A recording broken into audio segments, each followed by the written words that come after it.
Friends, good morning, જય માતાજી. સ્વાગત છે મારા આજના નવા બ્લોગમાં. તો બ્લોગની શરૂઆત થઈ છે ઉપરથી, કેમ કે આજે કામ ચાલુ થઈ ગયું છે, કારીગરો આવી ગયા છે તો હમણાં લેવલનું કામ કરે છે, એટલે મેં કીધું હું પણ ઉપર જાઉં અને બતાવી દઉં. પછી આમ તેમ કામ થઈ જાય ને પાછું તોડાવવું પડે છે. અને આ તો હવે ટાઇલ્સો બેહાડશે એટલે માપનું જ કરવું પડે કમ્પ્લીટ.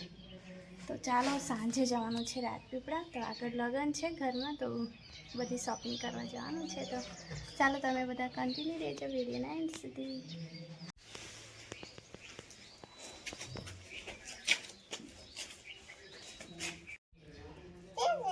તો ગાઈસ, મને જોઈએ ને એવું થતું જ નહીં. શું છે અંદર?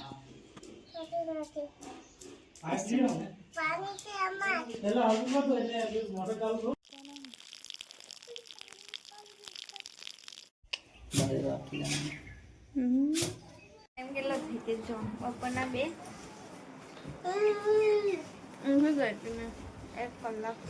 2 કલાક હોઈ જાય તો 1 કલાક અડધો કલાક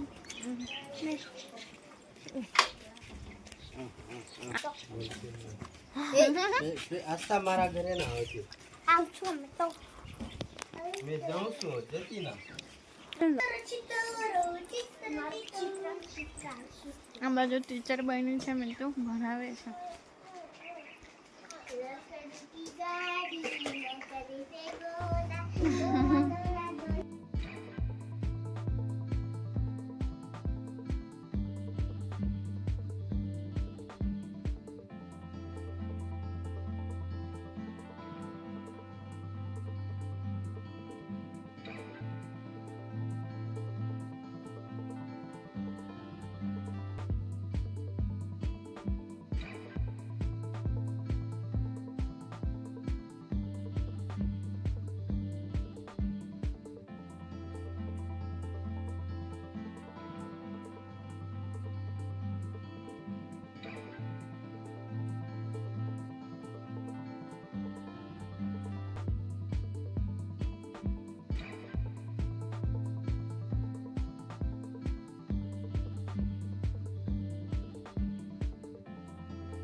તો આખો દિવસ એટલે કે બપોર પછીનો દિવસ ઉપર જ છું ને.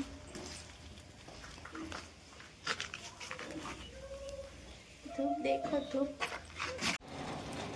મોટર શું ચાલે છે? બધે છે ને અલગ અલગ પ્રિન્ટ છે, સેમ નહીં. સેમ પ્રિન્ટ નહીં, અલગ અલગ છે. સેમ જ નહીં તો પછી હું મેચ કરું? અલગ જ છે. એ લઈને જોજો આસ્તા ને પાણીપુરી ખાઈ દે. આસ્તાની કાઢી લેવાય કે ખાવાય? તારે તો અડધો કલાક ઊભી રહે. મારી ના આવે કે લાવી આપે મને.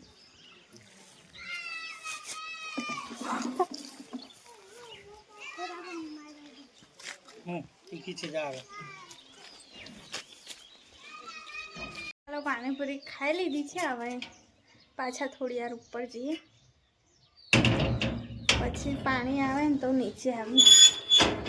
બધા ઉપર છે તો હું પણ જાઉં.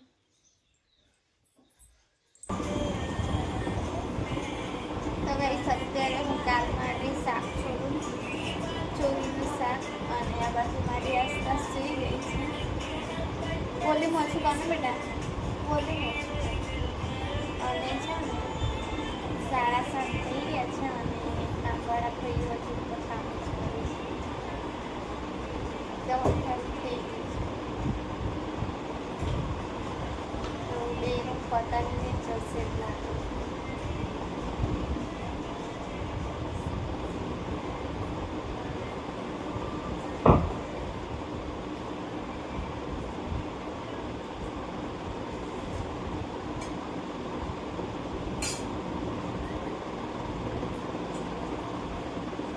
રાતના 10 વાગી ગયા છે. મારી ટેણીઓ સૂઈ ગઈ છે અને જમવાનું પણ થઈ ગયું છે. આસ્તા જમ્યા વગર સૂઈ ગઈ છે. આખો દિવસ એટલી રમે ને કે પછી નવડાવું સાંજે 5 વાગે તો એ પછી ઊંઘી જ જાય છે. ઠંડી થઈ જાય ને એટલે ઊંઘી જ જાય છે. તો આજે ભૂખ્યા પેટે ઊંઘી ગઈ એટલે રાત્રે જાગશે કાં તો સવારના 5 વાગ્યાની જાગશે અને ભૂખ લાગે તો પછી ચા માંગશે. તો ચાલો, આવતીકાલ તો રજા છે. હવે એક્ઝામ પતી ગઈ. હવે થોડાક દિવસ જવાનું આવશે, 15 દિવસને પછી વેકેશન આવી જશે. ને વેકેશનમાં આમ ટિફિન બનાવવાની શાંતિ, પણ આખો દિવસ એટલા હેરાન કરે બધા ભેગા થાય ને આખું ઘર ગંદુ કરી નાખે છે. તો હવે વેકેશનમાં થોડું અઘરું છે છોકરાઓ સાથે. તો ચાલો, કંઈ નહીં. ટીવીમાં મેચ ચાલતી હતી, મેં બંધ કરી દીધી કેમ કે ચાલુ જતા રહ્યા એટલે પછી મને એટલો બધો ઇન્ટરેસ્ટ નહીં મેચમાં. મેં ખાલી બિગ બોસ જોઉં છું એટલે બીજું બધું તો મેં જોતી જ નહીં. તો આજનો વિડીયો અહીંયા જ એડ કર્યો. અને હા, મારે જવાનું હતું રાજપીપળા, પણ એ થોડું કામના લીધે કેન્સલ થયું. હવે જવું તો પડશે કેમ કે 2-3 દિવસમાં લગ્ન આવે છે. તો મારે કપડાં પણ લેવાના છે અને બધું સામાન પણ લેવાનું છે. તો જવું તો પડશે. તો ચાલો, આજે નહીં તો કાલે જશું. તો ચાલો, આજનો વિડીયો અહીંયા જ એડ કરી દઈએ. તો ફરી મળીશું આવતા નવા વિડીયો સાથે. જય માતાજી, જય શ્રી રામ, ગુડ નાઇટ.